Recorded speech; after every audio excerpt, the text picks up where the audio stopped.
Hello, everybody. Today's message is about me, the mirror, and God. It will be a reflection on seeing ourselves in the light of truth.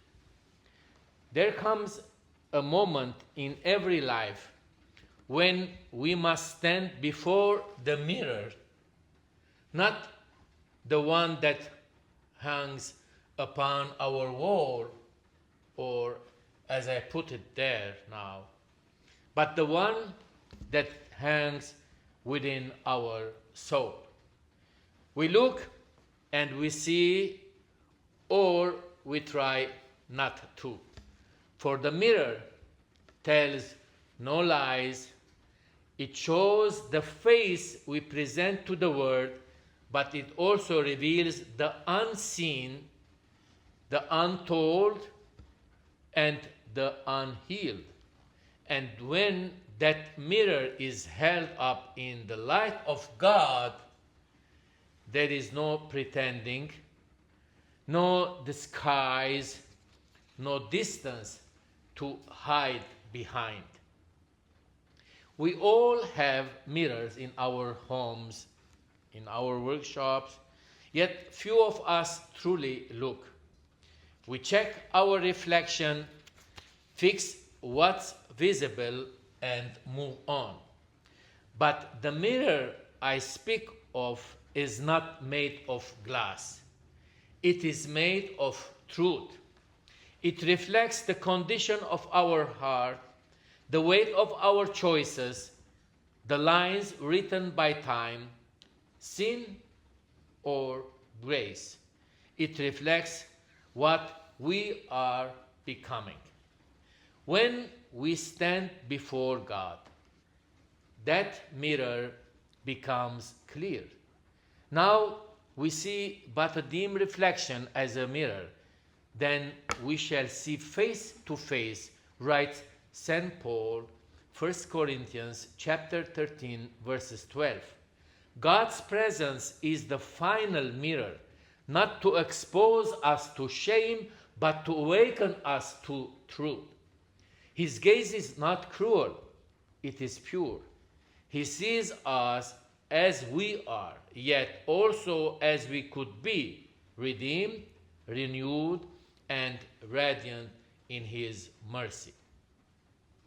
We live in an age that loves to distort mirrors. We adjust the angles, soften the light, and filter the image until it no longer confronts us. We edit, redefine, and perform. We measure ourselves by what others display and not by what we truly are before God.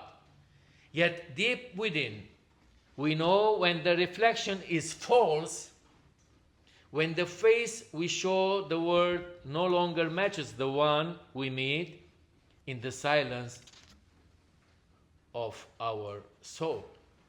Sometimes we do stand before the mirror honestly. For a brief moment, we see the truth, the weariness in our eyes, the compromises of our heart, the distance between what we hope to be and what we have become. And then, almost instinctively, we turn away because the truth, even when simple, can be unbearable.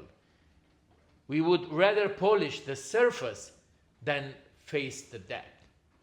But the mirror does not forget.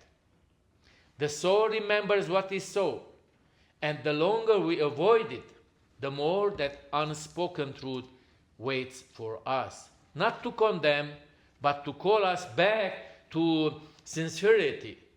For when the mirror of God stands before us, no filter remains, no shadow can conceal us. It is there, and only there, that we learn the sacred courage to look and to let ourselves be seen. To look into that mirror is to be undone, yet also to be remade. Search me, O God, and know my heart. Test me and know my anxious thoughts. Prayed the psalmist. Psalm 113, verse 23. True vision begins there, not in seeing others clearly, but in letting God see us clearly and daring to see ourselves through His eyes. God's mirror does not flatter, it purifies.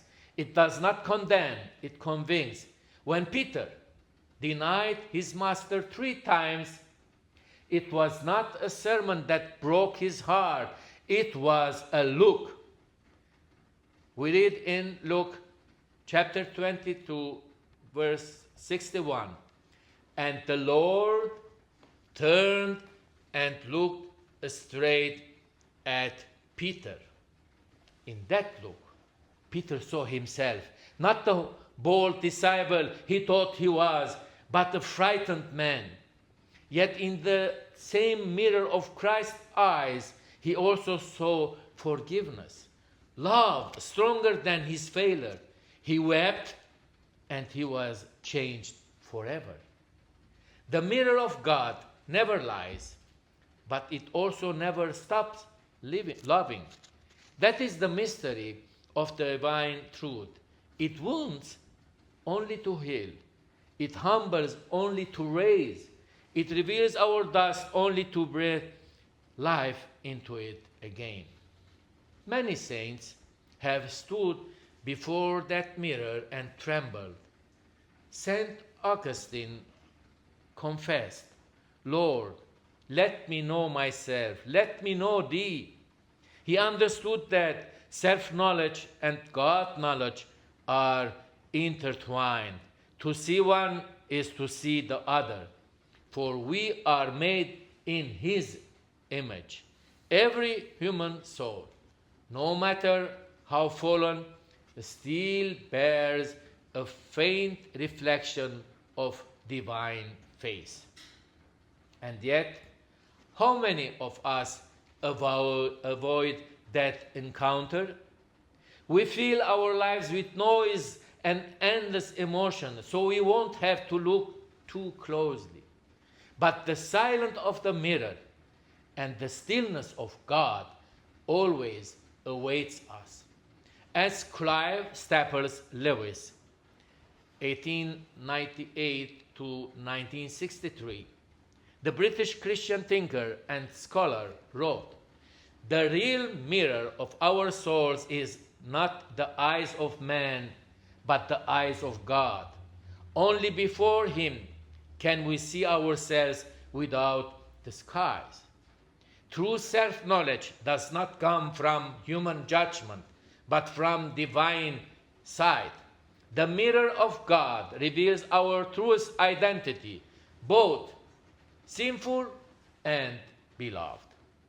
And Søren Kierkegaard, the Danish philosopher who lived from 1813 to 1855, wrote, "The function of prayer is not to influence God, but rather to change the nature of the one who prays, to hold the soul before God as one holds a face before a mirror."